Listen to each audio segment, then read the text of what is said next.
Not only in Allentown, but in every city in America. It smelled death. Egypt was smelled death.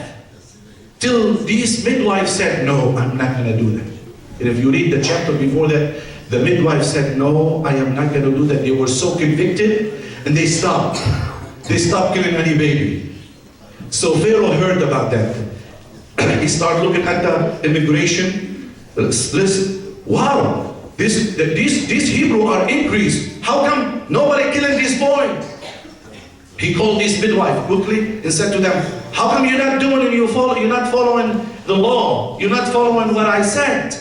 They told him, Your Majesty, the Hebrews woman is different of the Egyptian woman. The Hebrews woman, you know, when they start giving birth to the baby, and they are not the Egyptian like the Egyptian. They don't take long of birthing the baby. By the time they tell us they have their contraction,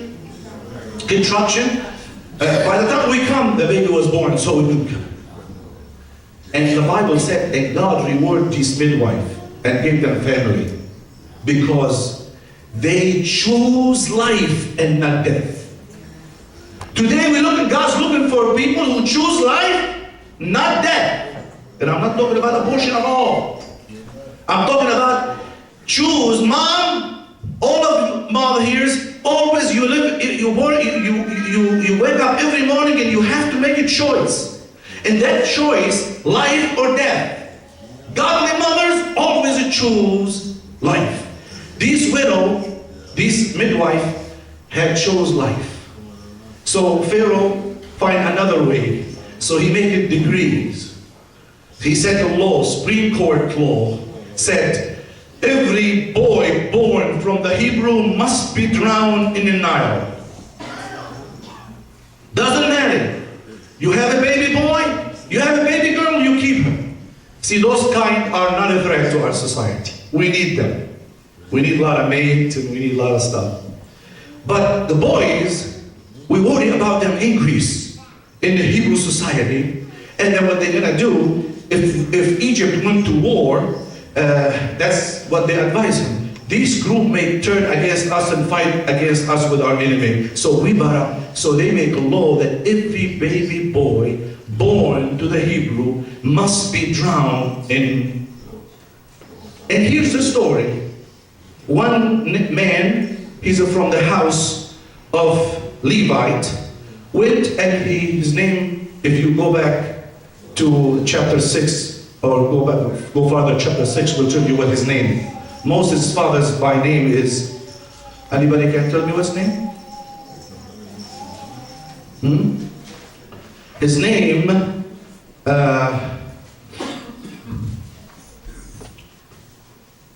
Omram. His name is Omram. His name is Omram. And he went and he married a young girl.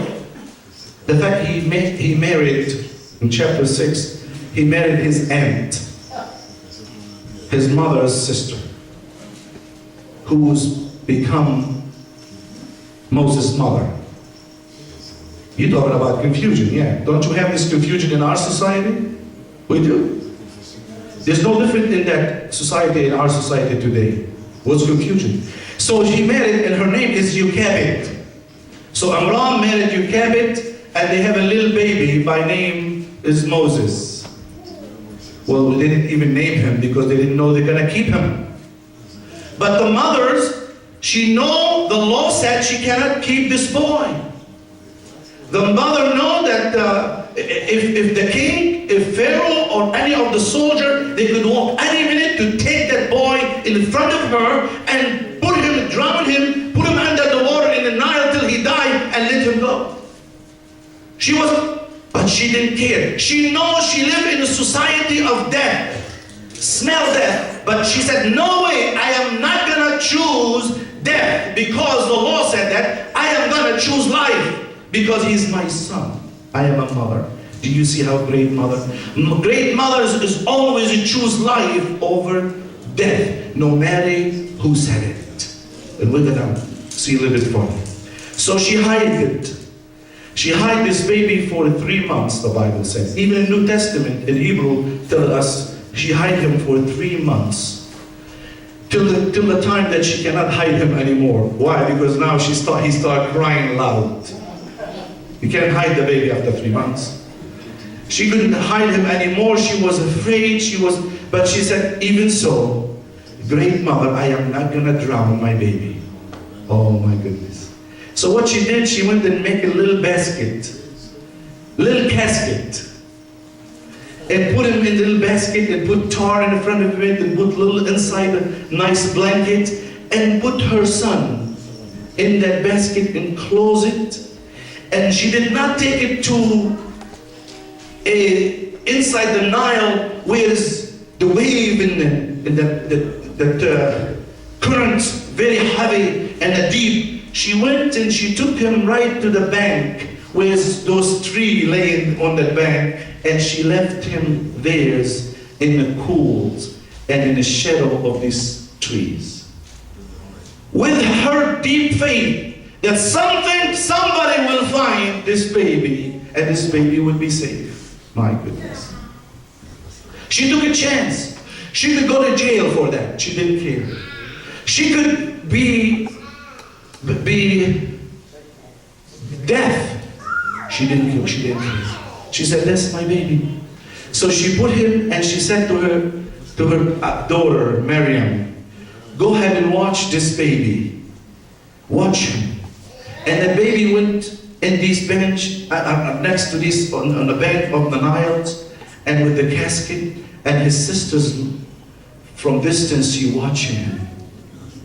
Till happen, and this is when God see a mother's heart choosing life, God will rescue. God will rescue. And God will come to aid that mother. And look what happened.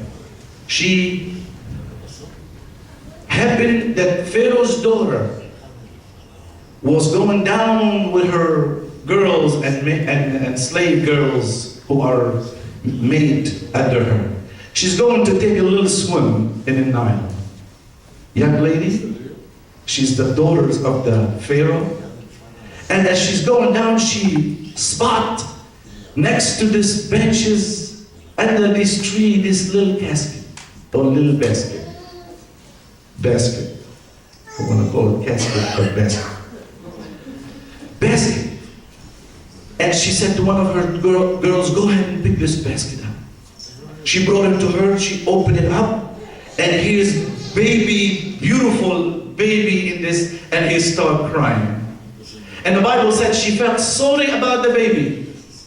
And she didn't know what to do with that baby. But thank God that this baby had another mother who also chose life and not death.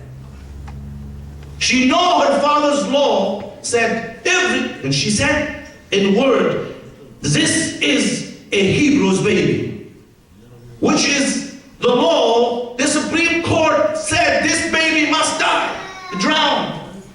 But when she saw him, the motherhood feeling that stirred up in her, and she said, how can I do that? What do I do? And Miriam, the baby's mother, said to her, do you want me to call some of the Hebrews women to nurse him for you? Go ahead, quickly, go ahead and do it. She went and she called his mother. You get it. And her mother came to her and she took the baby, her baby, but she can't say this is my baby. And she said to her, go ahead and nurse this baby, feed him, take care of him for me, and come back and I will pay you. And I will pay you. And come back after so many months, bring him back. And the Bible said here, after 3-4 months came back, time brought back, and Pharaoh's daughter took him to become as one of her sons. So here's a man, have 2 mothers. Is that true? So when I ask you, who is the man who have 2 mothers in the Bible? Moses.